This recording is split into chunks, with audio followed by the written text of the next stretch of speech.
Imagine a city alive with the sound of drums, pipes, and laughter, a place where narrow cobblestone streets twist like veins through a body already swollen with anticipation. Lanterns swing overhead, flickering in the breeze, spilling golden halos onto faces hidden behind masks. This was no ordinary evening. It was Carnival night, a time when the poor and the powerful briefly shared the same avenues, when disguise blurred status and music drowned out grievances. But beneath the painted smiles and feathered costumes, another rhythm pulsed, a darker one, slow and steady like a heartbeat buried under noise. It belonged not to the dancers or revelers, but to the men who had sharpened their knives long before stepping into the crowd. The butchers of the city were there, their cleavers and boning knives tucked carefully into belts beneath cloaks. To most, they were indistinguishable from the costumed masses, yet their hands betrayed them. Calloused, scarred, the hands of men who knew the weight of blood. They had marched through these same streets many times before, though in daylight their task was simple, to deliver fresh meat from slaughterhouses to market stalls. Tonight, however, their steps carried them toward something far different. The same tools once used to carve oxen and pigs would, before dawn, be turned against flesh of another kind. The city itself seemed complicit, wrapped in contradiction. From high towers, officials looked down on the chaos of the carnival, proud of the spectacle that reflected their supposed prosperity. They toasted each other in candlelit halls, unaware of how hated they had become, how the very men who supplied their banquets had been driven to desperation by taxes, insults, and neglect. In the crowded squares, fire-breathers and jugglers dazzled the common folk, but not even the brightest sparks could outshine the simmering rage that had been building for months, perhaps years. The carnival was meant to be a release, a safe eruption of energy, but this year it would become the stage for a far more violent form of release. There is a terrible irony in joy. It blinds. The songs that rose into the night air, the intoxicated laughter echoing off stone walls, all created a perfect cover for the approaching storm. The citizens could not imagine what was about to unfold because such horror seemed unthinkable. What kind of man takes a night of celebration and stains it with blood? Yet this was precisely why the butchers chose it. Beneath the mask of festivity, they could move freely. Under the roar of fireworks, screams could be swallowed whole. And in the crowded press of bodies, murder could be committed almost unnoticed, at least for a few crucial minutes. History remembers the massacre that followed with a kind of shudder, as if recoiling from its own reflection. But to understand the sheer shock of that night, one must first see it through the eyes of the unsuspecting. Imagine walking through torchlit streets, brushing past strangers in silken masks, the air heavy with roasted meats and spilled wine. Somewhere close by, music swells, drowning out the faint scrape of steel against leather as a blade is unsheathed. You turn, distracted by a parade float painted in vibrant colors, and never notice the shadow that lingers just a second too long behind you. That was the atmosphere, dazzling, intoxicating, and suffocatingly unaware. When we step into this story, we are stepping into a trap carefully set in plain sight. The stage was prepared not by conspirators in a cellar, but by the city itself, drunk on its own decadence. The butchers were simply waiting for the moment when music, masks, and moonlight would give them both invisibility and opportunity.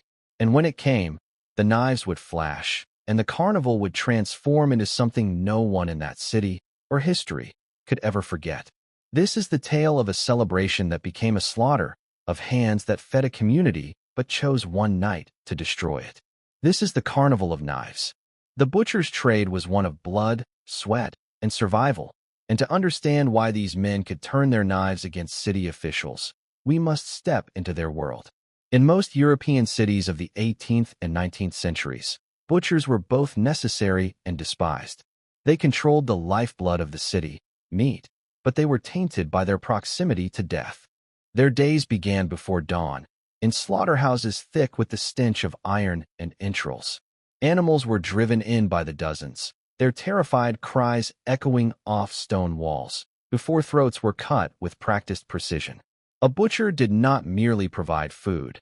He transformed violence into sustenance, and his skill lay in the efficient dismemberment of life itself. Despite their importance, Society looked at them with suspicion. They were a guild apart, respected for their craft, but mistrusted for their brutality.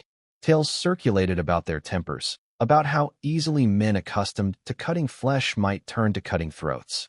They were seen as crude, unrefined, never quite fitting into the polished world of the merchant or the bureaucrat. And yet, without them, the tables of the wealthy would be barren, their feasts impossible.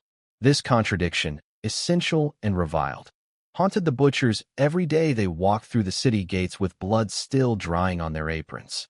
Resentment brewed in these men not only from how they were treated, but from how they were taxed. City officials, fattened by privilege, found endless ways to squeeze the butchers' guild for revenue. Every cow slaughtered, every cut sold at the market, was another opportunity for an official's hand to dip into their earnings. Guilds, once protective associations, became shackles tightened by those in power.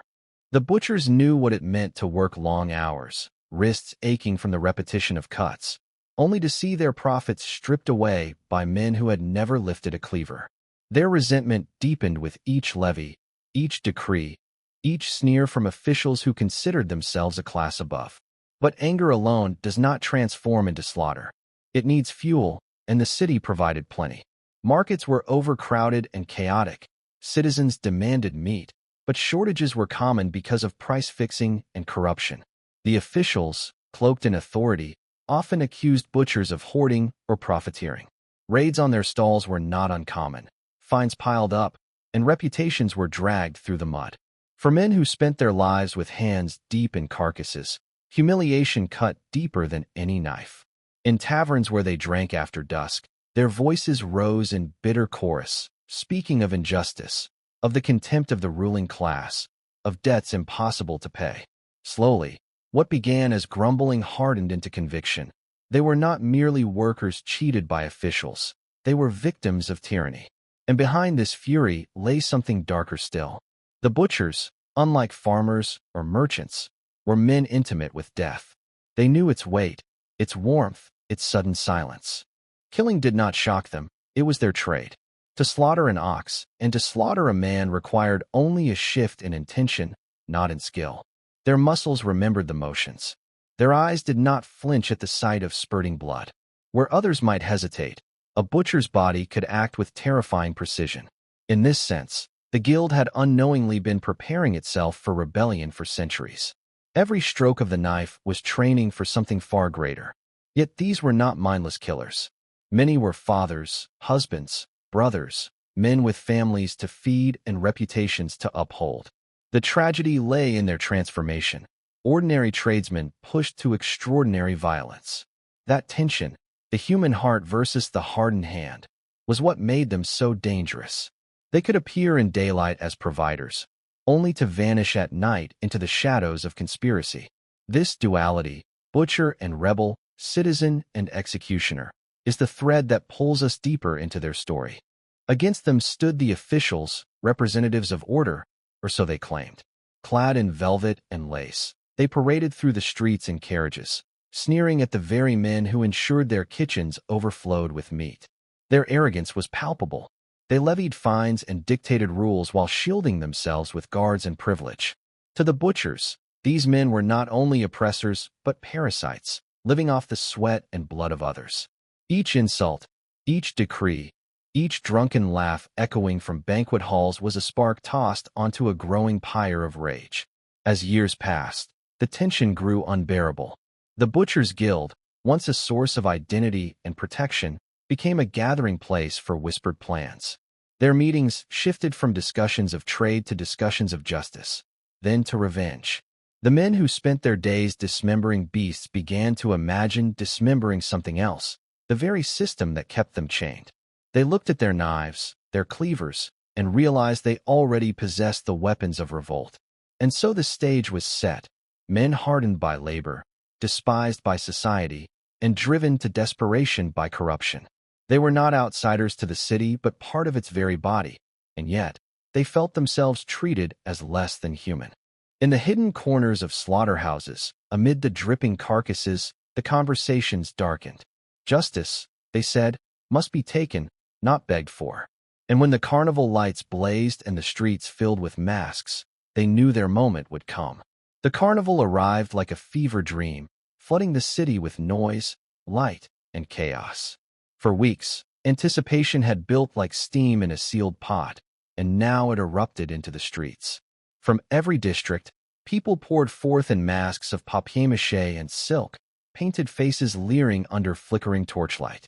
Drums thundered from the plazas, fiddles shrieked in the taverns, and fireworks bloomed like fiery flowers above the rooftops. For one night, the rigid order of society loosened. Servants mocked their masters, children pelted strangers with sweets, and even the poorest citizens draped themselves in costume to taste the freedom of anonymity. On the surface, it was a spectacle of joy.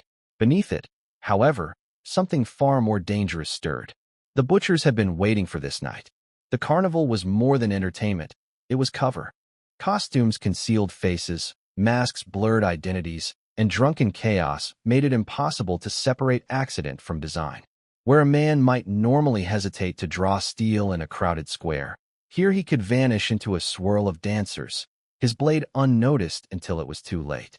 The butchers melted into the festivities as though they belonged, their leather belts and heavy coats indistinguishable among the revelers. Only their hands betrayed them, resting on hips where knives lay hidden, as if the carnival itself had been invented for this very purpose. Every detail of the night played in their favor. The air was sharp with the cold of early spring, which meant cloaks were drawn tight, hiding weapons beneath. Torches and lanterns threw wild shadows on walls, obscuring movements that in daylight would have been suspicious. Noise was everywhere, flutes shrieking, fireworks cracking, laughter rolling over the rooftops. And in that cacophony, a scream would mean nothing. Even the officials, their enemies, were lulled into complacency. They attended parades and feasts with little fear, riding through crowds in gilded carriages, waving at the citizens as if adored. They believed the carnival belonged to them. The butchers knew otherwise. Among the guild, certain men had emerged as leaders, figures whose voices carried weight not just in the slaughterhouse, but in the back rooms of taverns where plots were whispered. These were not faceless conspirators, but men hardened by labor, scarred from years of cutting carcasses, and fueled by deep humiliation at the hands of officials. They told their brothers that the time for submission had passed.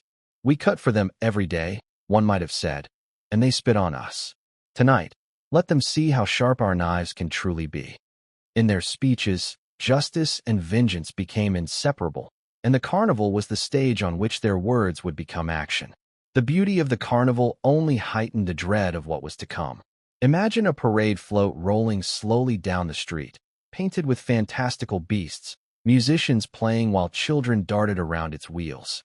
Behind it, a group of men laughed too loudly, their masks grotesque caricatures of pigs and wolves. The crowd thinks little of it. They are butchers, yes, but tonight everyone is a fool, a beast, a parody. No one notices the bulges beneath their cloaks, the flash of steel when torchlight catches the corner of a hidden cleaver. The disguise is perfect, the stage flawless. What makes this night so haunting is the contrast. On one side, joy unfurls in colors, music, and laughter. On the other, rage sharpens in silence, waiting for the right moment. Every drumbeat is like a heartbeat, every firework like a countdown. The butchers are no longer workers, or even conspirators. They are predators circling prey who does not know it is being hunted. In the masks and madness, they are invisible, and in invisibility lies their power. The officials, blind to the threat, basked in adoration that was already crumbling. They drank heavily, indulged in games, and leaned back in carriages pulled slowly through the crowded streets. They had been warned in the past about unrest among the guilds, but to them, the butchers were just noisy brutes too busy with carcasses to pose a real danger. Tonight, they would pay for their arrogance. Tonight, the balance of fear would shift. The butchers' knives were not simply weapons, they were symbols. Each one represented a lifetime of labor, of slaughterhouses reeking with the stink of death, of wages stolen and reputations mocked. To unsheath them was to declare that their resentment had reached its peak. And so, beneath the fireworks, beneath the riot of costumes, they prepared themselves. Hearts pounded, fists tightened, blades were tested on leather straps. Soon, the The carnival would change from spectacle to battlefield. As the hour crept toward midnight, the tension was unbearable, though only a few could sense it. To the ordinary reveler, the carnival was still just noise and light. To the butchers, it was the final breath before a plunge into chaos. Behind the masks, smiles were fixed, laughter was feigned, but eyes burned with a single thought. Tonight, we strike. Midnight. The city's bells tolled, their deep notes rolling over rooftops and echoing down the narrow alleys. The sound was meant to mark the high point of celebration, but on this night, it became the signal for something else, the moment when the carnival tipped into nightmare. The butchers, scattered among the revelers, straightened from their feigned drunkenness. Masks adjusted, knives loosened in belts. They were no longer simply men blending into the crowd. They were hunters, poised at the edge of a kill. The first strike was almost theatrical. A carriage, gilded and heavy with decorations, rolled slowly through the main square. Inside sat a city official, his plump body swaddled in velvet, one hand lazily dangling a goblet of wine out the window, as if he were tossing coins to the crowd. Laughter followed him, some sincere, most mocking. Then, from the press of dancers, a masked butcher surged forward. With a speed born of years of slaughterhouse practice, he dragged the man from the carriage and across the cobblestones. The blade flashed once, quick and sure, and the velvet-clad throat opened as easily as a pig's. For a heartbeat, the crowd thought it was performance, some grotesque play stage for their amusement. But the blood that poured was too real, too hot, too much. Screams broke through the music like glass shattering underfoot. Panic rippled outward, but the butchers were already moving. In twos and threes, they struck. Some forced officials from taverns where they were drinking, dragging them into alleys where knives gleamed under torchlight. Others climbed onto floats, toppling musicians aside to reach the officials perched above. Cleavers rose and fell, spraying blood against painted wood, splattering masks, staining the carnival's bright colors with crimson. The crowd scattered in terror, children crying, masks torn from faces in desperate flight. But not everyone ran. Many froze, rooted to the cobblestones, unable to believe the carnival's joy had turned into carnage. Chaos swelled. Torchlight flickered across the square as the violence spread from one street to another. The butchers moved like shadows, appearing suddenly, striking with brutal precision, then vanishing back into the crush of revelers. Their training made them efficient. Throats cut cleanly, chests opened with the same practiced motions used on livestock. There was no clumsiness, no hesitation. Where others might have stabbed wildly, the butchers carved their victims with deliberate accuracy, turning the city into a slaughterhouse without walls. Eyewitnesses would later recall the grotesque mixture of sounds. Laughter still ringing from distant parades, fireworks exploding in the sky, mingling with screams and the wet, tearing noises of blades through flesh. To some, the confusion was unbearable.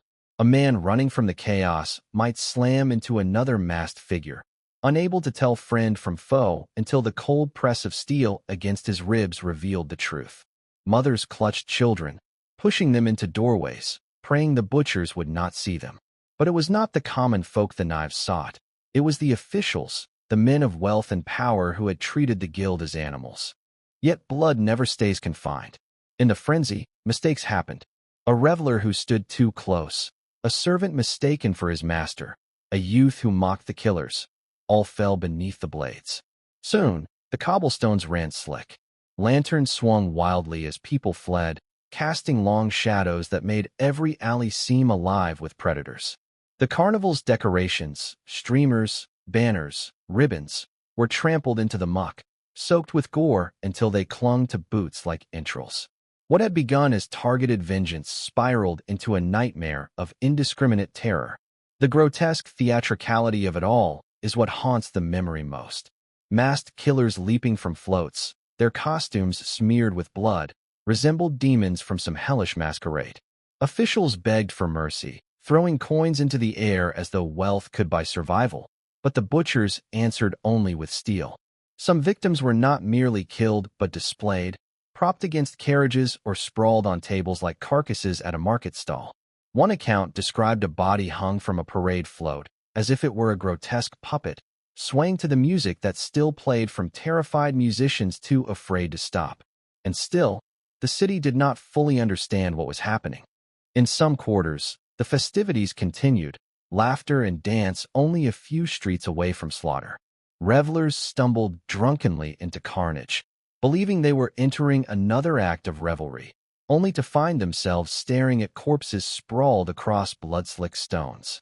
The contrast was unbearable, firework bursts painting the sky while men bled out in the gutters below. Celebration above, horror beneath.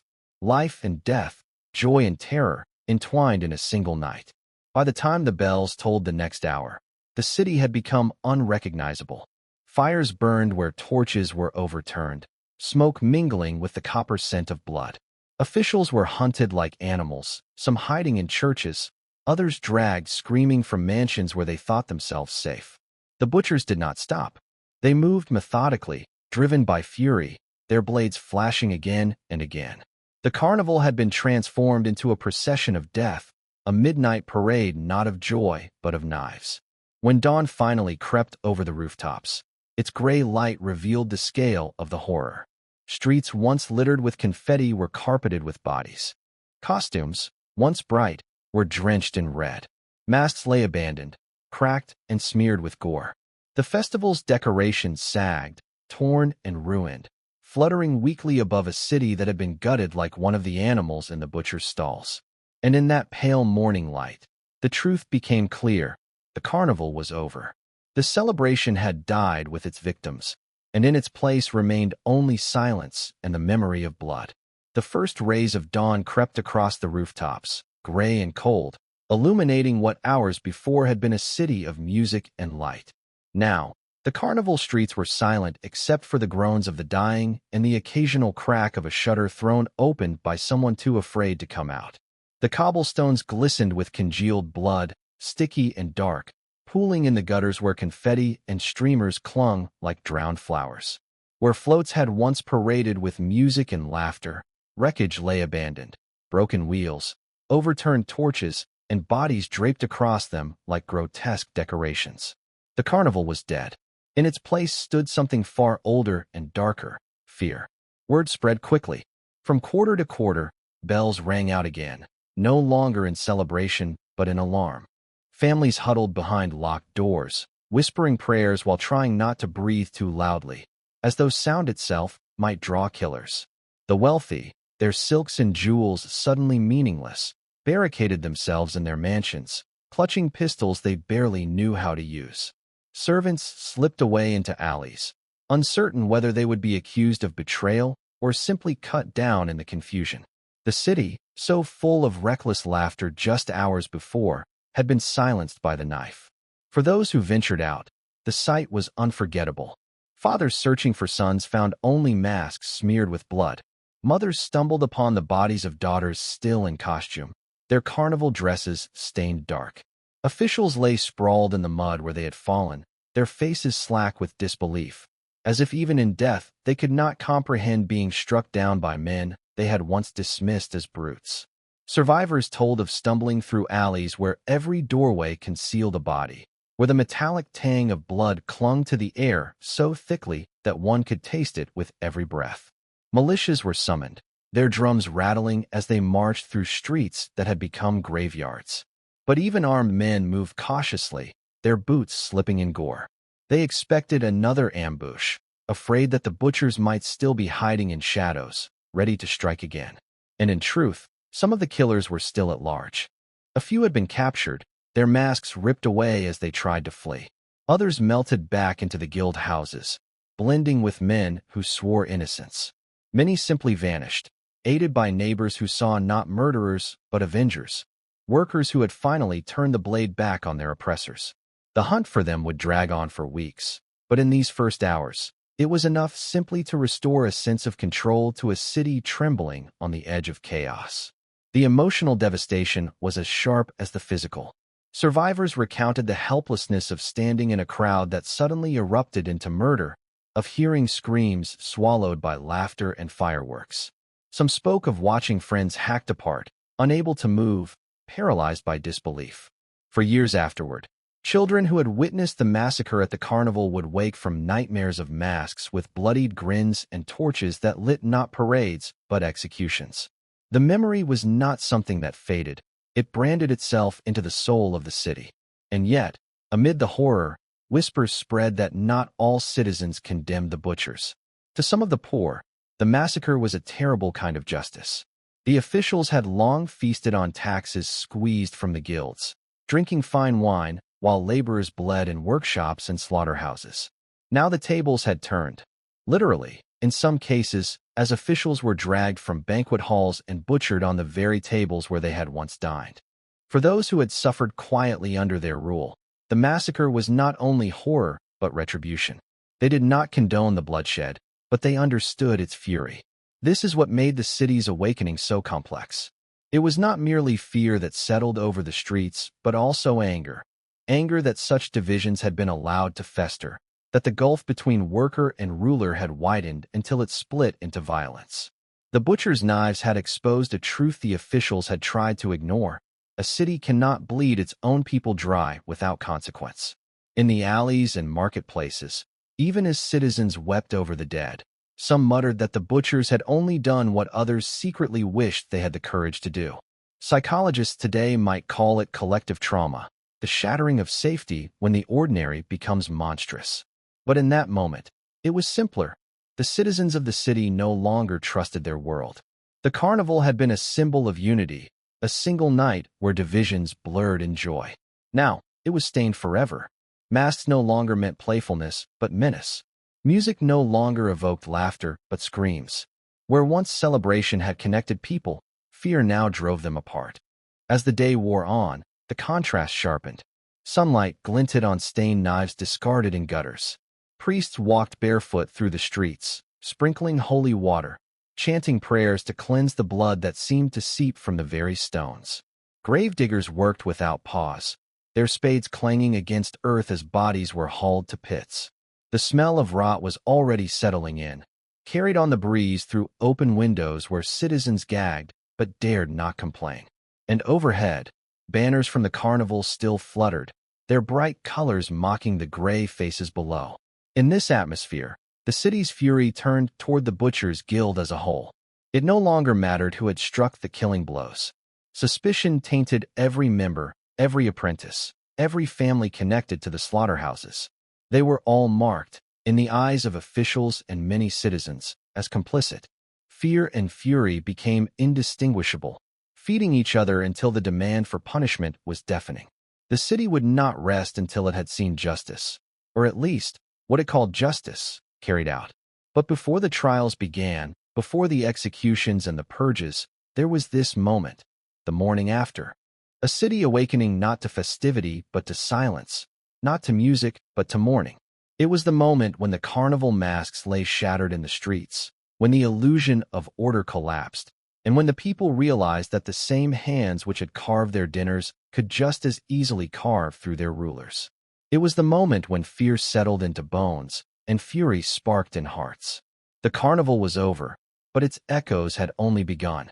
The hunt began almost before the blood had dried on the cobblestones. Militias swept through the streets, their boots splashing in puddles of crimson, dragging anyone suspected of being a butcher into custody.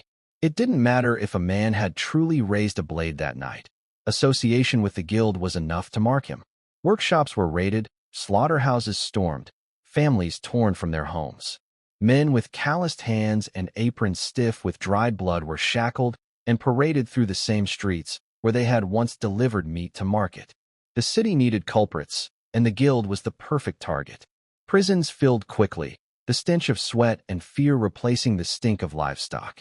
Those accused were crammed into cells barely large enough to lie down in, their arms bruised from rope bindings, their mouths split from interrogations that left them half-conscious. Officials, eager to restore order, demanded confessions. And when confessions were not freely given, they were extracted. Accounts describe men beaten until their teeth clattered onto the floor like dice, until their fingernails were torn away to force names from their lips. Some spoke. Others endured the pain in silence, convinced that speaking would damn their brothers. The city wanted not truth, but scapegoats. The trials themselves became a spectacle almost as grotesque as the massacre. Crowds packed into courtrooms, spilling into doorways and streets, craning their necks to glimpse the accused. Masks of justice were worn by the judges, but beneath them lay the same corruption that had sparked the butcher's rage in the first place. Officials presided with heavy robes and heavier biases, determined not only to punish but to erase any sympathy that might linger among the common folk. Each case followed a rhythm. The accused were dragged before the court, their heads bowed, their clothes stained and torn. Charges were read: murder, sedition, conspiracy, blasphemy. Witnesses stepped forward, some trembling with fear, others puffed with self-importance, eager to be seen as loyal to the authorities. Many testimonies blurred fact and rumor. A man accused of leading the killings might have merely been seen sharpening a knife earlier that day. Another was condemned because his mask, found discarded near a body, matched those worn by the killers. The evidence was flimsy, but in the fever of fear and vengeance, flimsy was enough. The butchers, when allowed to speak, often did so with a mixture of defiance and despair. Some declared themselves innocent, claiming they had been home with their families, that their guild brothers had acted without them. Others admitted to the killings, but their words dripped with bitterness. "We fed this city," one man is said to have shouted before the court, "and you starved us in return. You called us beasts, and so beasts we became." His words silenced the chamber for a moment, the weight of them hanging heavy, before the judge banged his gavel and declared death. Executions followed swiftly. Gallows were erected in the central square, the same place where carnival floats had once rolled in laughter. Crowds gathered again, but now their joy was replaced with a hungry, fearful anticipation. They wanted to see justice served, or at least vengeance performed.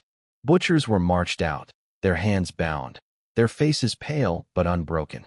Some spat at the officials who condemned them. Others prayed aloud, voices cracking as nooses were slipped around their necks. The drops came quickly, bodies jerking, then swinging in the cold air. The city cheered, though the cheers sounded strained, as if convincing themselves that order had been restored. Not all were hanged. Some were broken on the wheel, their bones shattered one by one while the crowd looked on. Others were drawn and quartered, their remains displayed at gates as warnings to those who might dare raise a hand against authority again. The brutality of these punishments mirrored the massacre itself, as if the city, in its thirst for control, could not help but descend into the same savagery it condemned. Yet not every butcher was captured. Some fled into the countryside, carrying their knives with them, living as outlaws on the edges of society. Rumors spread of masked figures haunting roads at night, of merchants robbed by men who bore the unmistakable marks of the slaughterhouse. For years, whispers persisted that the spirit of the Carnival massacre lived on, waiting for another chance to strike. Whether true or not, these stories kept the fear alive long after the trials had ended. For the common folk, the trials were a twisted mirror. They saw the butchers condemned as monsters, yet they could not forget the grievances that had driven them to violence. Corruption remained. Taxes still bled them. Officials still sneered. The executions had silenced knives, but not discontent. In taverns, men muttered into their mugs that the wrong people were swinging from ropes, that justice had been performed on the stage of spectacle but had never touched the true villains. Thus, the trials became more than legal proceedings. They became theater, designed to convince the city that control had returned. But the truth was far murkier. Justice had not been served. Vengeance had merely changed hands.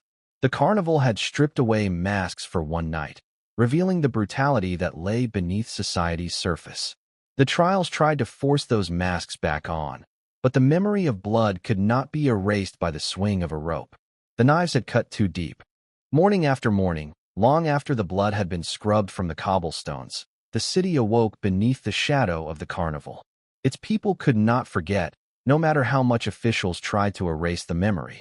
The masks that once symbolized mischief and freedom now carried the stink of death. Children recoiled from the very sight of carnival banners, their bright colors warped into reminders of terror. What had once been a night of unity had become a scar carved deep into the city's soul. The authorities, desperate to reclaim order, attempted to rewrite the narrative. They painted the butchers as nothing more than beasts in human form. men corrupted by blood, incapable of reason, destined for savagery. Pamphlets were printed, sermons thundered from pulpits, warning that this was what happened when the lower classes were left unchecked. The executions were paraded as proof that justice had triumphed, that the city had purged itself of corruption. Yet beneath the official story, another version whispered from mouth to mouth, in taverns and workshops, in hushed tones where no magistrate could overhear. In this telling, the butchers were not monsters but martyrs, men who struck back against a system that had bled them dry. The duality of the event lingered, haunting every retelling. Was it revolt or massacre? Justice or savagery? For the ruling class, the answer was simple. It was terror, and terror alone. But for the poor, the story lived on in shades of gray. They could not deny the horror of the killings, but neither could they ignore the grievances that had driven the butchers to such extremes. It became a parable, passed down to remind future generations of both the price of oppression and the danger of vengeance. Over time, the legacy of the midnight slaughter stretched beyond the city itself. Other towns spoke of it as a warning. Keep the guilds fed, or watch them sharpen their tools for more than work. Travelers carried tales of masked killers striking during festivals, of knives flashing beneath lanterns, of blood turning joy into mourning. Some accounts grew exaggerated, transforming the butchers into near-mythic figures, half men and half demons who haunted the night, with cleavers still wet from the feast of flesh. In this way, history and legend tangled together until no one could tell where truth ended and story began. The psychological weight was heavier still. For years after, the carnival was never celebrated the same way. The music seemed hollower, the laughter forced. Families came, but they left early, afraid to let the night grow too dark. Officials patrolled with armed guards, scanning the crowd for any sign of rebellion. And always, in the back of every reveler's mind, there lingered the memory. Once, joy had turned to horror in an instant. Once, celebration had been drowned in blood. That knowledge could never be washed away. Historians today look at the massacre as a collision of forces: class tension, corruption, resentment, and the brutal familiarity with death that defined the butcher's trade. It was not a random frenzy, but an eruption born from years of exploitation. The men who struck that night were both products of their time and reflections of a timeless truth. When people are pushed to the edge, when dignity is stripped and voices silenced, violence becomes a language of its own. And in the butcher's case, that language was carved into flesh with terrifying clarity. But what lingers most is not the political lesson, nor the judicial aftermath. It is the image of masks, smiling grotesquely in torchlight, slipping to reveal faces twisted with rage. It is the sound of music still playing as knives flashed, of fireworks bursting above streets slick with blood. It is the knowledge that beneath the glittering veneer of civilization lies something fragile, something that can shatter in a single night. The carnival promised joy, freedom, release. What it delivered instead was a reminder of how thin the line is between celebration and carnage, between order and chaos, between neighbor and executioner. The butchers were not outsiders. They were the very men who had fed the city, whose hands had sustained its daily life. And yet, those same hands revealed how quickly providers could become predators, how swiftly knives meant for animals could be turned upon men. The legacy of the midnight slaughter is a haunting one. It tells us that every society, no matter how gilded or proud, carries within it the seeds of its own undoing. All it takes is pressure, resentment, and the right moment for those seeds to bloom into violence. The carnival was meant to disguise identities, but in the end, it stripped them bare. The masks fell away, and what remained was the truth. Joy and horror are never far apart. A festival can become a funeral. A city can feast on laughter one night and awaken to silence the next. And so, centuries later, when historians whisper of the Carnival of Knives, they do so not only to recount the blood that stained a single city's streets, but to remind us all of a chilling certainty. The tools that sustain life can also destroy it, and the hands that feed us can, in the right darkness, turn against us in a midnight parade of blood.